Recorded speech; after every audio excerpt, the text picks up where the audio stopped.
Accident అంటే bike car road మీద పడటం కాదు, ఓ కుటుంబం మొత్తం రోడ్డు మీద పడిపోవటం. ఇది కేవలం ఓ సినిమాలోని డైలాగ్ కాదు. ఇది ఓ వ్యక్తి జీవితంలో జరిగిన యథార్థ గాథ. యాక్సిడెంట్తో ఓ కుటుంబం పరిస్థితి తలకిందులవగా మానవతా దృక్పథంతో ఓ నేత ఆ కుటుంబానికి అండగా నిలిచారు. అన్నీ తానై ఆ కుటుంబాన్ని ఆదుకున్నారు. ఆ యథార్థ గాథ అతని మాటల్లోనే. నా పేరు మహేష్, మాది మండపల్లి విలేజ్ అన్న, తంగనపల్లి మండలం, రాజన్న సిరిసిల్ల డిస్ట్రిక్ట్.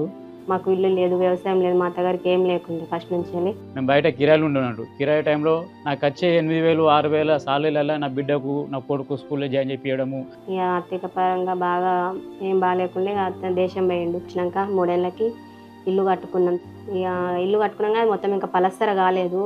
అప్పటికే ఇక డబ్బు లేకుండా ఇక మళ్ళీ దేశం వెళ్తా అన్న ఉద్దేశం కొద్ది కూడా మా ఆయన అలా వెళ్ళిండు.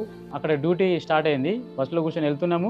ఏదో చెక్కింగ్ జరగడానికి పోలీసు వాళ్ళు ఆపారు. ఆడ బస్సు ఆగింది. ఒక పెద్ద లారీ, మట్టి లారీ అనేది వెనకాల వచ్చి గుద్దడం వల్ల వెనకలో ఉన్న 8 మంది స్పాట్ అక్కనే చనిపోవడం జరిగింది. సో నాకు మళ్ళీ ఏం జరిగిందో తెలియదు. తెల్లారి చూసే వరకు ఐసీయూలో ఉన్నా.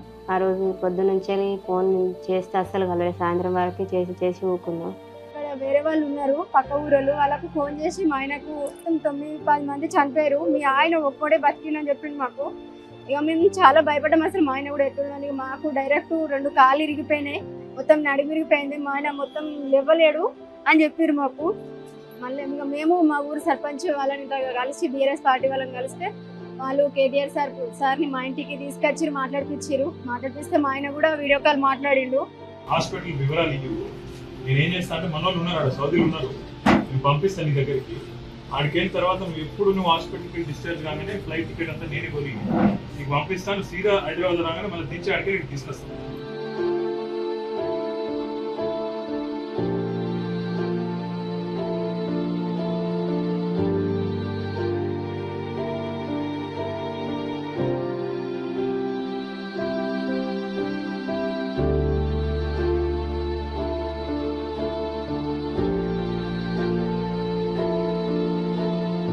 ఫ్యామిలీని చూస్తాను అనుకోలే కల్లో కూడా. ఆ యాక్సిడెంట్ పరిస్థితి చూడడం వల్ల నా పక్క పంట ఉన్న వాళ్ళ మంది వెనుకున్న వాళ్ళు కూర్చొని వాళ్ళందరూ చూస్తుంటే ఆడ నాకు కూడా నేను బతకదని చెప్పేసి నేను అనుకోలేదు.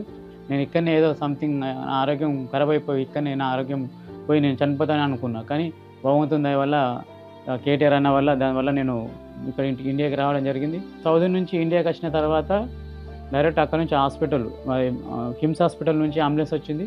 అంబులెన్స్ డైరెక్ట్ కిమ్స్కి వెళ్ళిన తర్వాత అడ్మిట్ చేసుకున్నారు.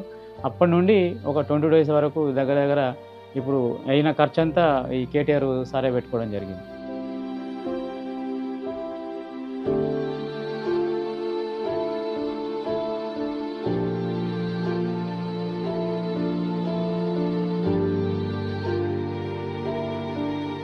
ఇప్పుడు నేను ఒక్కటే హృదయంగా ఎప్పుడు ఉన్నా అంటే ఇప్పుడు ఈ పరిస్థితిలో నన్ను కాపాడి ఇక్కడ ఇంత దూరం తిరిగి తీసుకొచ్చి నన్ను ఇంటికి వచ్చిన కేటీఆర్ అన్న, అదేవిధంగా మండపల్లి బీఆర్ఎస్ నాయకులకు ఎప్పటికీ నేను జీవితాంతం రుణపడి ఉంటాను. నా కొడుకుని తోలుకొచ్చిర్రు, మీరే 10 రూపాయలు పెట్టుకుర్రు, నా కొడుకు కాలు వేయింది.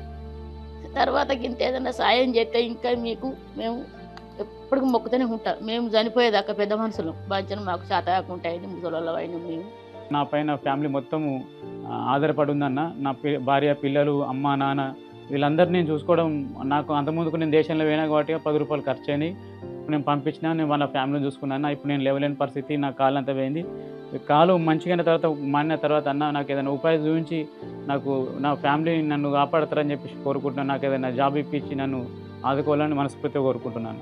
నాకు హెల్ప్ చేసినటువంటి మీ మనస్తత్వానికి మీకు చాలా నేను రుణపడి ఉంటాను సార్. నేను, నా భార్య, పిల్లలు, నా కుటుంబం మొత్తం మీకు జీవితాంతం రుణపడి ఉంటాను సార్.